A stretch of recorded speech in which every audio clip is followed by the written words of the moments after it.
নমস্কার। গত 20 তারিখ সৈন্যদের গ্রহ মঙ্গল সেনাপতি মেষ রাশি পরিত্যাগ করে বৃষ রাশি তথা পৃথ্বী রাশিতে গমন করেছে। এর প্রভাবে বিভিন্ন প্রান্তে আমরা কিন্তু প্রাকৃতিক বিপর্যয় আমরা দেখতে পারবো।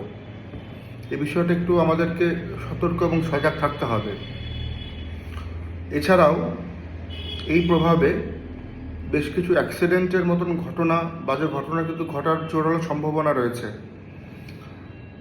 যাদের ব্যক্তিগত ক্ষেত্রে কন্যা রাশি, তাদের জন্য এই ট্রানজিট শুভ হচ্ছে। যারা ব্যক্তিগতভাবে মেষ রাশি, তাদের জন্য কাজকর্মের দিক থেকে ট্রানজিট, অর্থনৈতিক দিক থেকে ট্রানজিট শুভ হচ্ছে। যারা মীন রাশি, তাদের জন্য এই ট্রানজিট শুভ হচ্ছে।